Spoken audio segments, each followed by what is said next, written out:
11th Infantry Brigade's intelligence organization.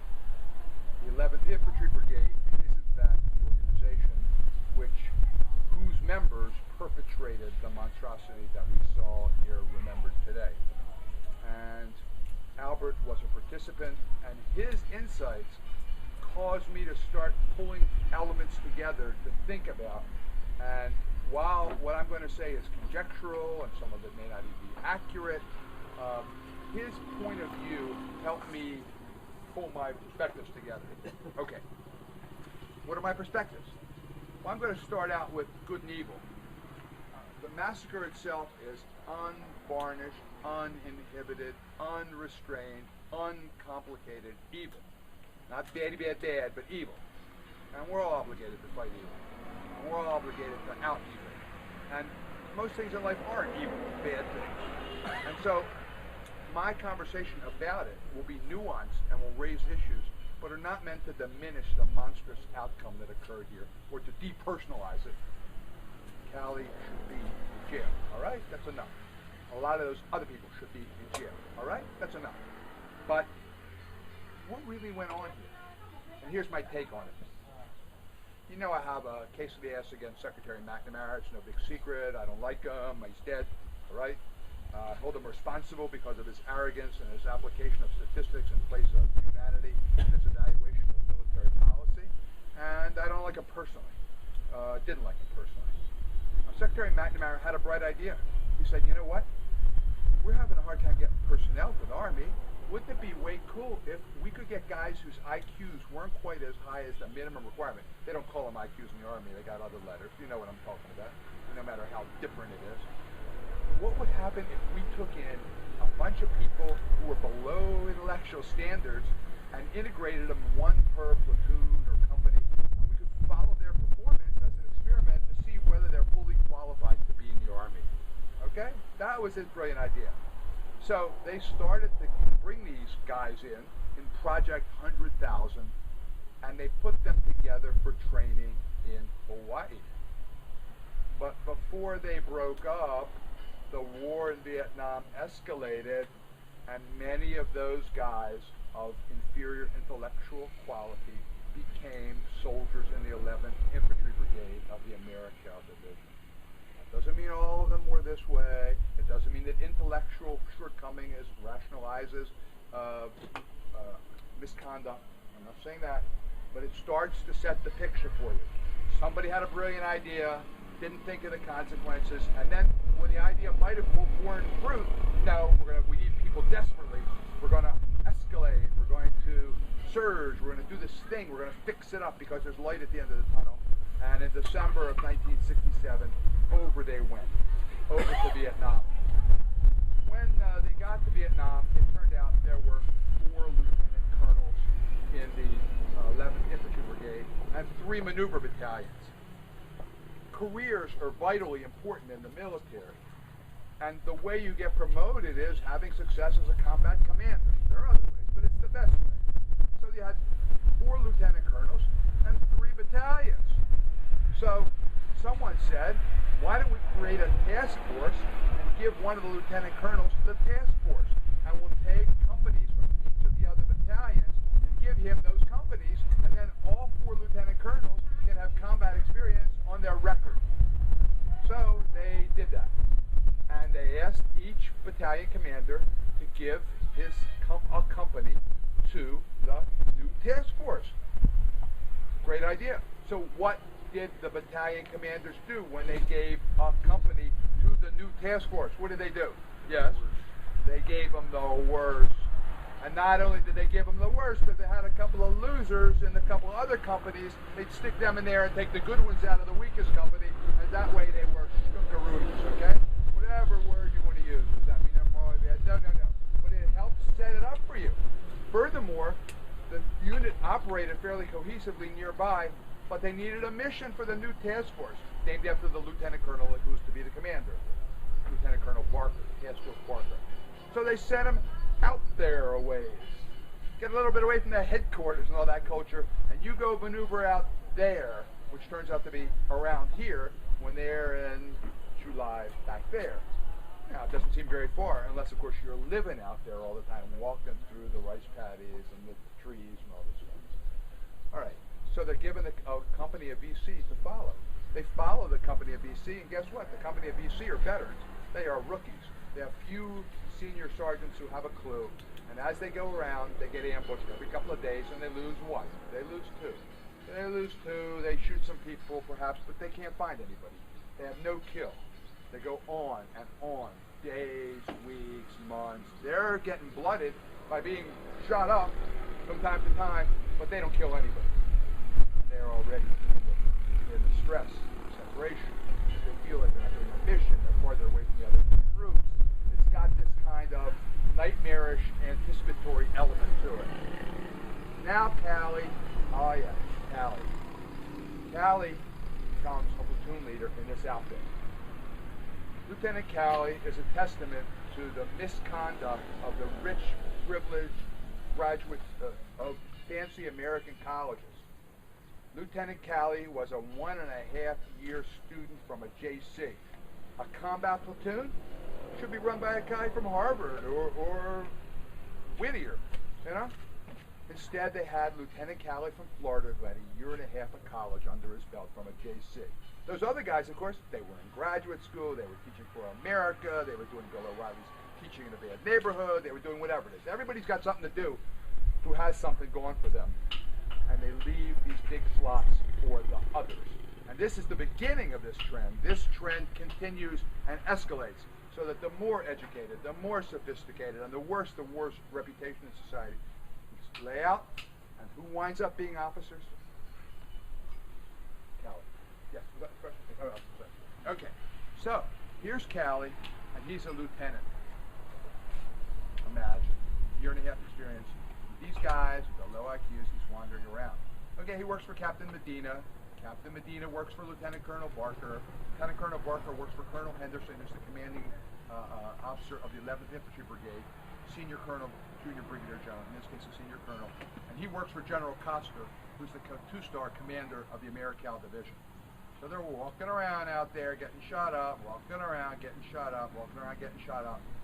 And then one day, their beloved senior sergeant, who was like a father figure to them, you know, he could have been 28 or something. I was 26, and one guy thought I wasn't the age of his father. So there you go.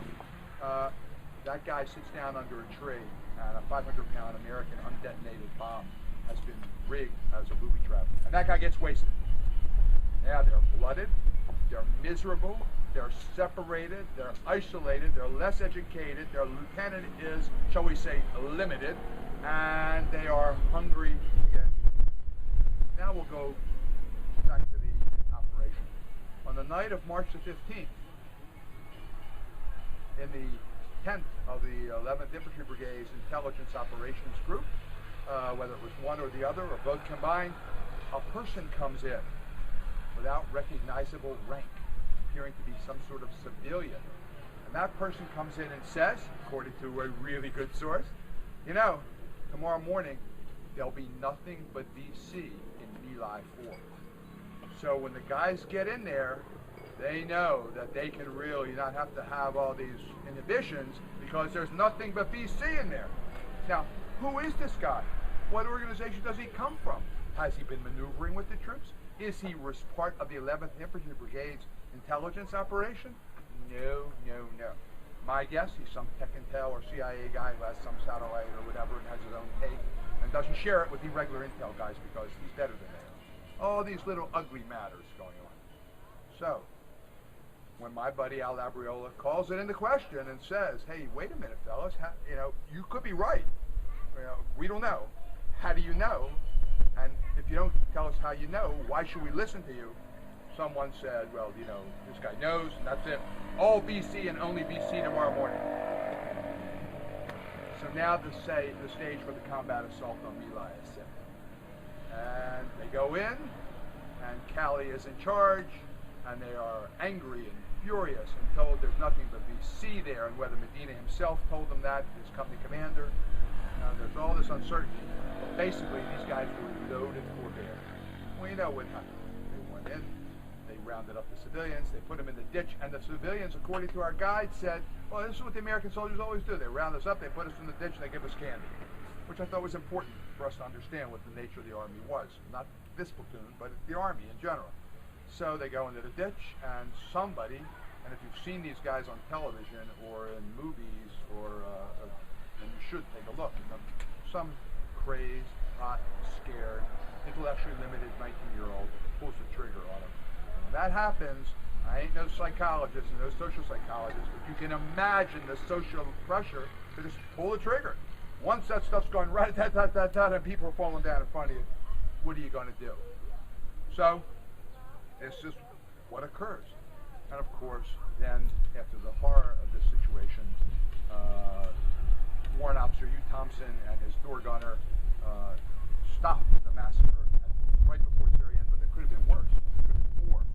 And they go off and report it, apparently. And nothing is made of it, nothing is done with it, nothing is said of it, and off it goes into the ether. Well, when my buddy Al Labriola gets the report about this event, here's what the event says. The report says, VC stronghold, blah, blah, blah, 104 killed, 4 weapons taken. Okay, so probably some of these people, maybe all of them were VC, and probably they had weapons.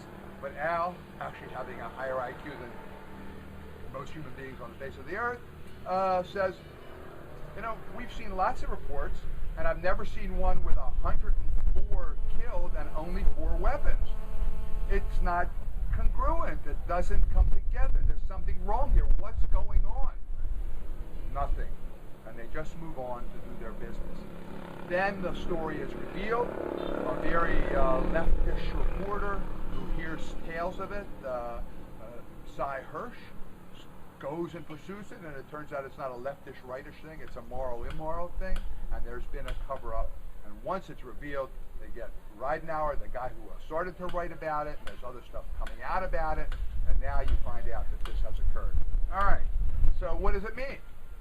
Well, obviously, there has to be punishment for the people involved. Calley is an officer and a gentleman by act of Congress, and it's on him. It's his platoon. He gets 3 days. Confined to whatever it was, post or barracks or something. Was it? House arrest. I forgot the name of the things. Medina, Zilch. Barker.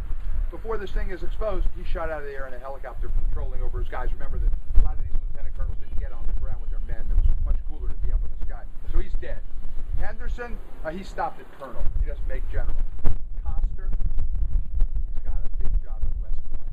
They pull a star from him. Stop his career. He was headed to be a 4-star general. And that's basically what happened. Now, what are the lessons of this? Damn fine. One thing is clear. Evil is never to be mitigated or understood and then mitigated because we understand that these guys are crazy or young or stupid or that their officership is poor.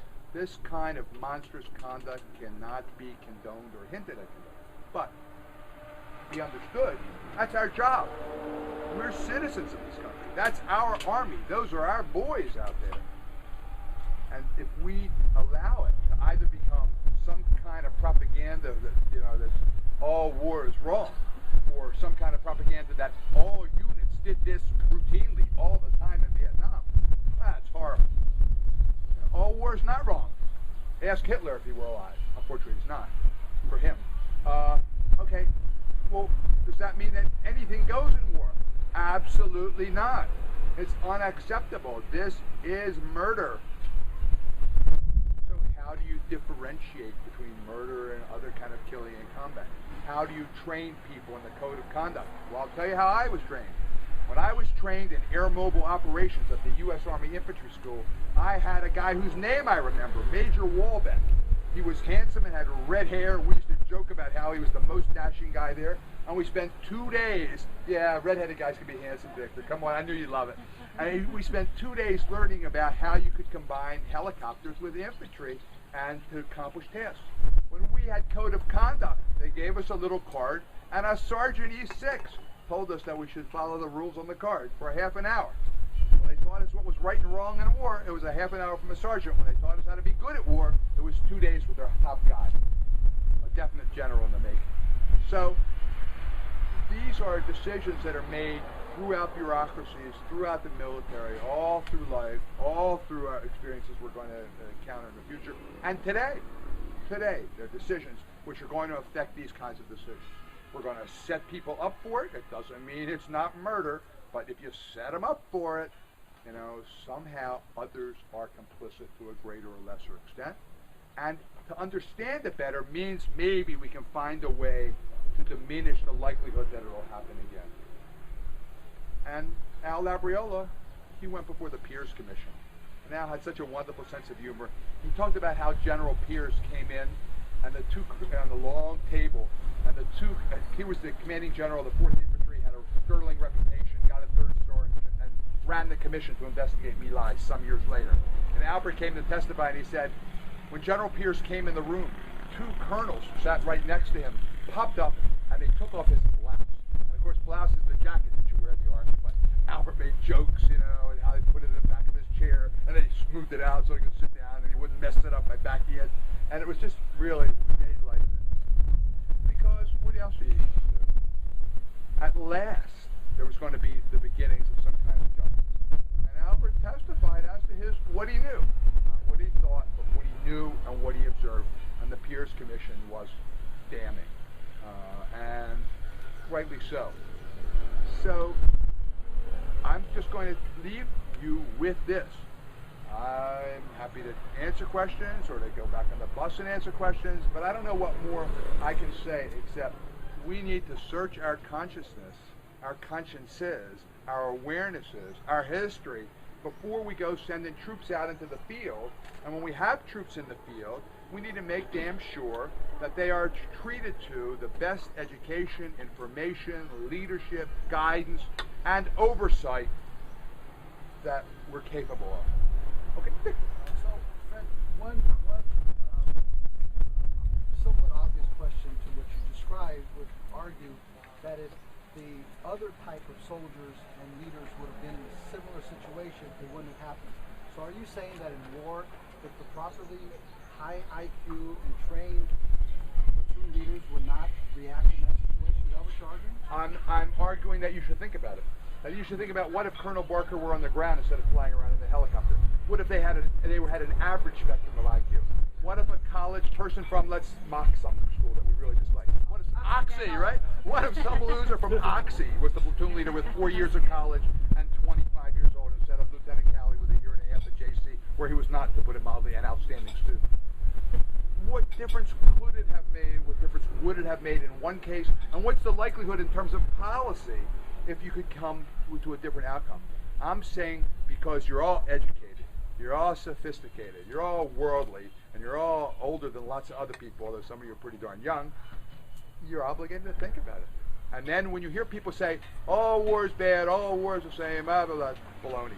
I'm going to tell you, well, they're our boys and we have to stand by them even though they murdered people, because there wasn't really murder, because in war there is no murder. You should think the same thing you think when a president says, well, when I'm the president, I say it, it's right, because the constitutional outcome is whatever I say is okay, as some unnamed presidents have said from time to time. And this is part of the big show here. President Nixon pardoned Calley because he didn't want any of our guys to be diminished and caught up in endless investigations, which is legitimate. On the other hand, he didn't want the bad publicity. On the other hand, he didn't want to be messing around with it, and he didn't want to lose his political support among people who thought that you shouldn't mess with our guys in the middle of a war. You know, there are bunches of reasons going on here. I don't want to give you the answer. I'd like to give you the answer, but I'm arguing against people who have the answer. The answer? Take guys with lower IQ and integrate them in platoons, and let's watch their progress. Oops, they're on a big cluster, we need people. Try to anticipate the unanticipated and have protections, checks and balances, so the people who make giant policy decisions can't, by fiat, initiate things like this without somebody saying, what do we do in these 5 cases? I'm calling for better governance. Yes? What's the excuse for the whiz kid setting this whole program up from the top? I think the excuse is that they wanted more people and they thought it was social welfare, to give people a better opportunity. That IQ might be a diminishing factor. It hurt the person's career, and if they did well in the organization, then they could raise themselves up, and it would show that IQ is not that important, and that a unit is more important than any individual. And that's, I mean, you can hear it, can't you? Let's give loans to desperately poor people to buy houses that they can't afford because they're good people, and we like them all very much. Somebody's got to be grown-ups. I blame the people who refuse to act like grown-ups, though they have privilege and should be the first ones to act that way. So you're saying that, in short term, you're saying that the massacre is due to a lack of responsibility and the change of command, even underground and above the ground? I'm not stating that it is a lack of responsibility on the part of command all the way up the chain of command, but that's how it came out. That when the depth of the depravity and the horror of what occurred was revealed, it went all the way up to a guy who obviously didn't know anything about it. He might have kept it secret afterwards. He might have participated in you remember, the cover-up. Remember how the cover-up is worse than the misbehavior? Well, there you go again. You got a cover-up, and then everybody gets sucked up in it. I'm saying that open-mindedness, a willingness to understand that command is not leadership alone. As I mentioned earlier in our conversation, to understand command in combat, I call upon you to think about the 18th century British Navy captain at sea, without a cell phone or any other communication, out there making these decisions on what to do, whose career could rise or fall on it, and who could hang somebody on a ship without any other court. You know, this kind of power, this kind of, when there's a necessity for urgent decision, is different than business leadership, but it can learn from business leadership, and business leadership can learn from it. But it's command. And command is special, and the responsibility for this falls on command. And by the way, how high does it go? Does it go above Koster? Does it go to the Chief of Staff of the Army? Does it go to the Commanding General in Vietnam and the Chief of Staff of the Army? Does it go to the Secretary of Defense? Does it go to the President of the United States of America, our beloved country? I want you to think about it. I'm not going to tell you the answer. I'm not sure myself, but I know we have to think about it and can't just let it sit out there. Yes? A couple questions. So you think that the lack of moral correctness on an individual level is really subject to the chain of command? I would say the lack of moral conduct on the part of an individual is subject to a variety of social forces, and that it is a lot harder to be moral if you're surrounded by really negative circumstances which lead you to do wrong.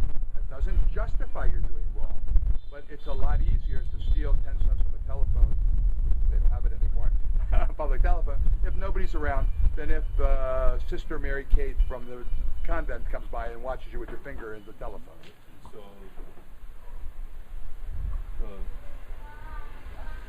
moral integrity is based upon whether somebody is there to enforce moral integrity. Moral integrity's likelihood of being the successful outcome is dependent upon natural checks in the order of things, not in every case, and should not be morally, but as a matter of practice, we know that.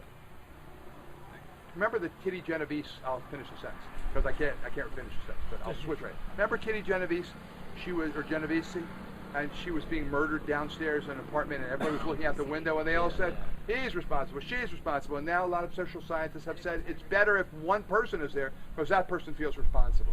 Okay? This is about social setting for right conduct.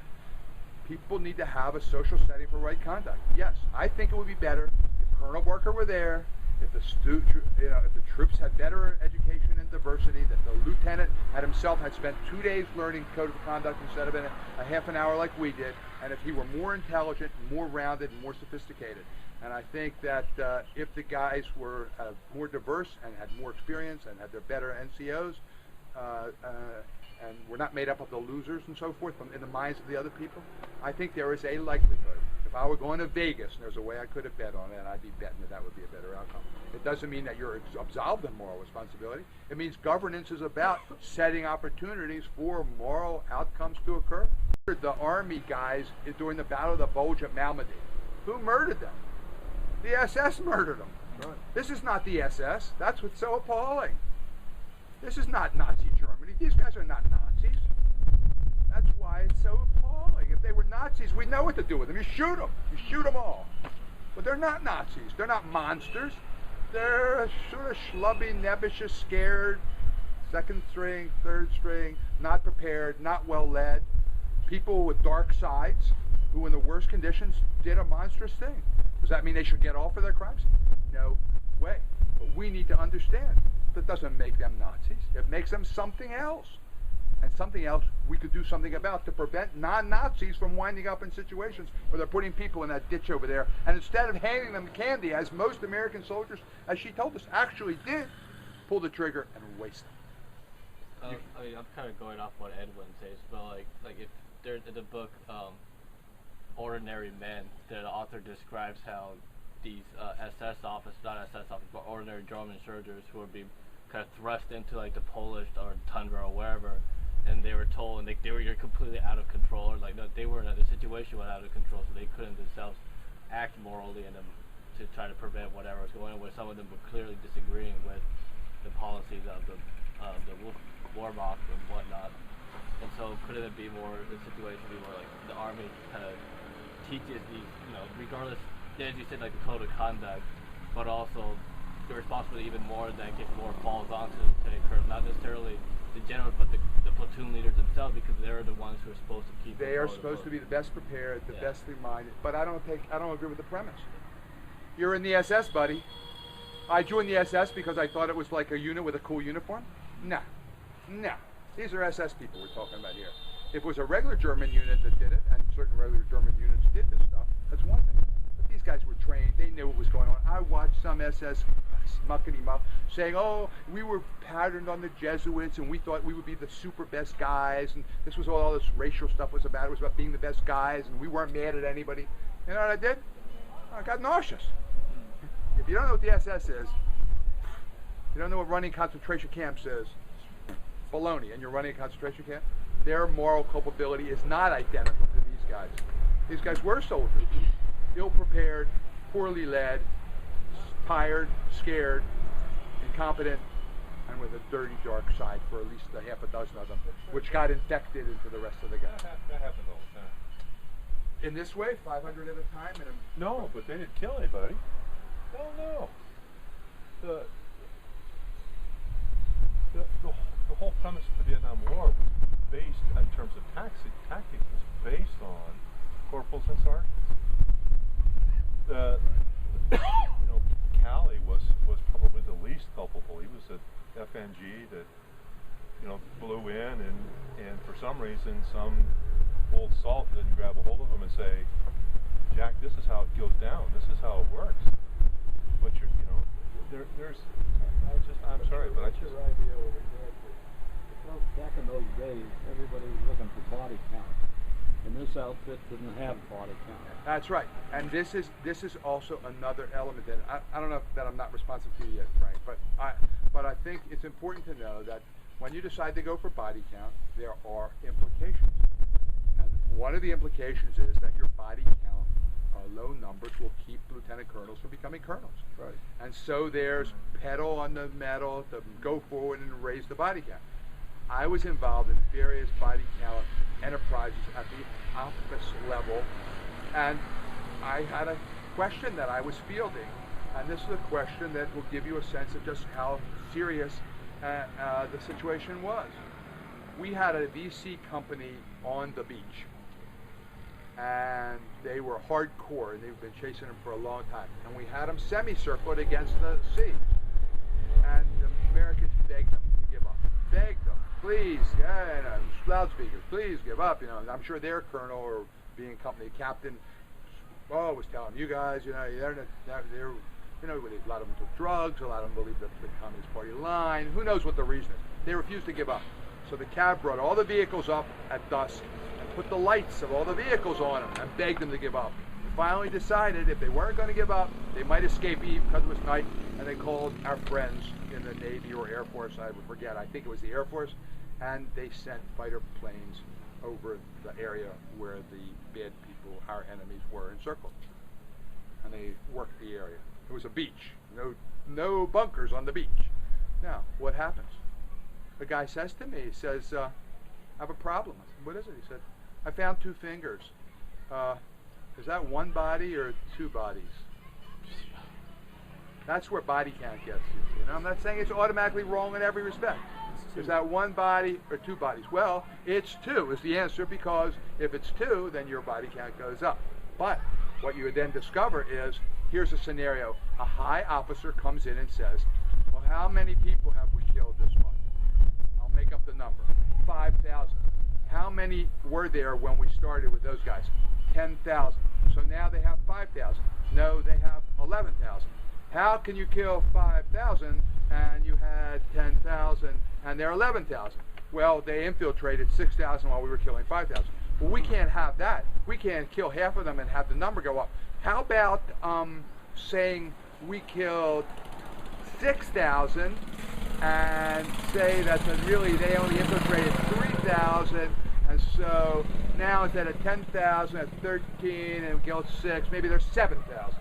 And then someone said, well, we can imagine them infiltrating a few less, but maybe it would be more like go up to 8,500, and then the other guy says, well, you know, can't we get it down to that their current strength is 8,000, and then negotiated a number and sent it off to headquarters. That's the body count. That they got 8,000 guys still left in the field as the enemy situation. A negotiation, as they say in Vietnam, right? A negotiation. And that's a lot of the stuff on which body count information was based. And this was in an outfit run by one of the finest generals. You can only imagine if it was a knucklehead or a super ambitious as opposed to a merely ambitious person who was a general. Who knows what the body count is? How can you tell?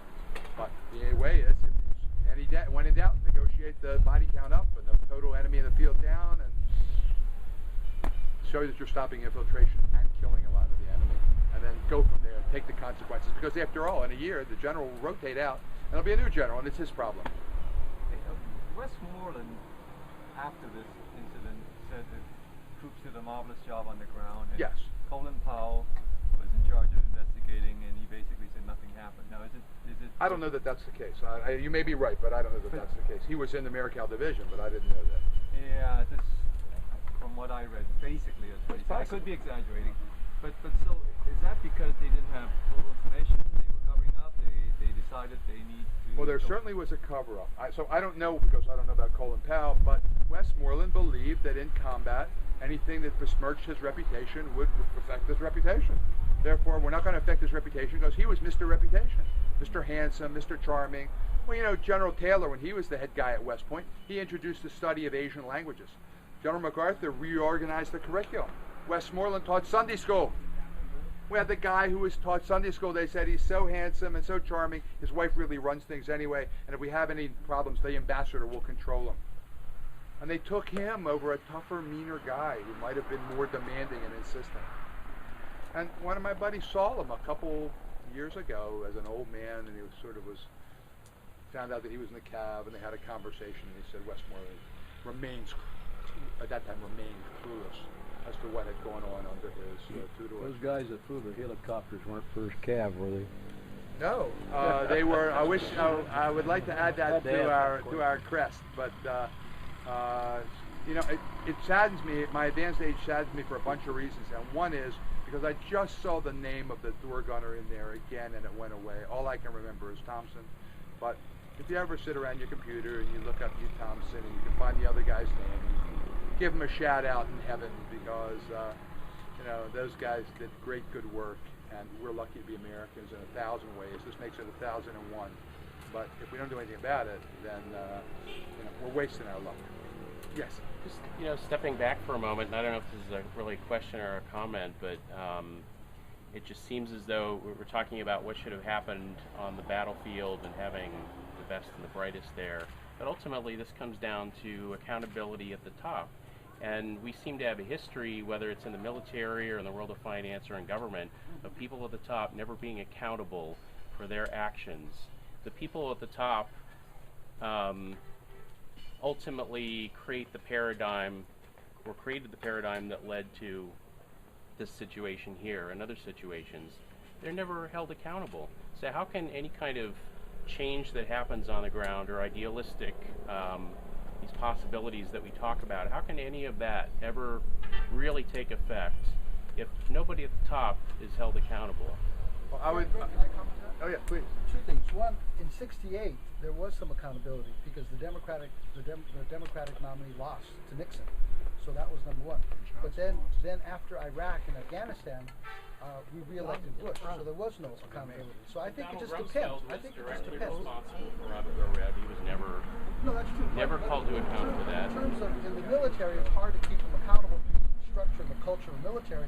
In politics and elections, the two examples I'm giving is the American people did keep the Democrats accountable, and that's why Johnson didn't run for election because he knew he'd lose. So they did. The people kept the partisan, electeds accountable. And recently, Bush got reelected.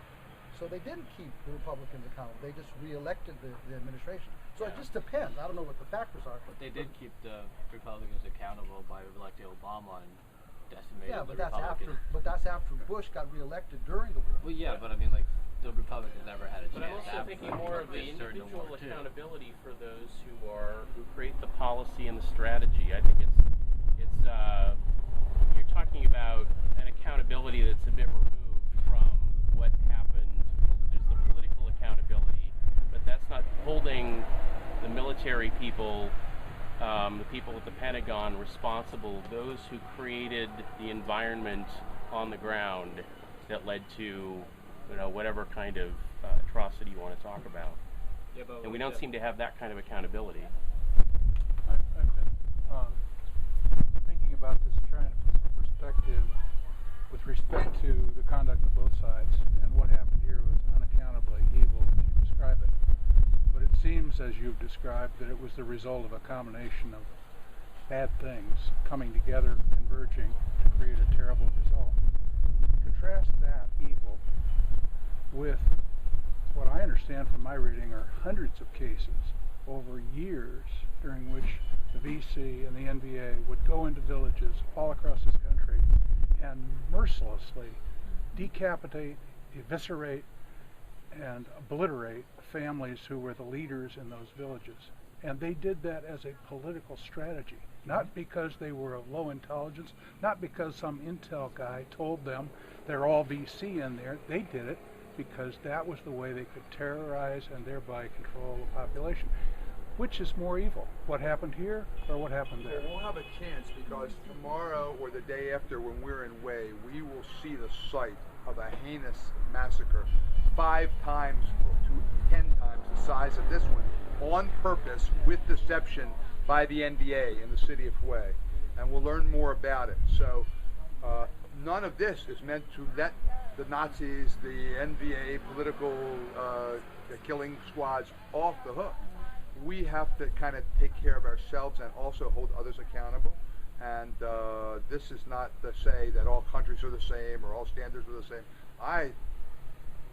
We got to be better because we're us. Even though there's a price to pay in discomfort. Miss Bass, are you? Did you get back to Frank? Oh, say your question about the fact that sergeants and corporals had to stop it. It was their job. There is individual moral. It's just my opinion. There's individual moral responsibility, and if one person is not willing in that unit to stop it, then somebody else has got to step up and Somebody stop has it. to step up. They had disarmed whoever it was in there, and I have no doubt that those were VC. I have no doubt that they were smart from lots of people killed in their units and wounded in their units. I don't. That happens all the time. But without the individual responsibility, we really don't. You need to know the difference between murder and murder, and that's what's so terribly difficult right now in Iraq and Afghanistan, because when you walk down the street, it's impossible sometimes to tell. Good guys and bad guys are carrying guns. Who knows? Well, I love school. I also love supper. And, thank you all for your kindness and your graciousness, and I look forward to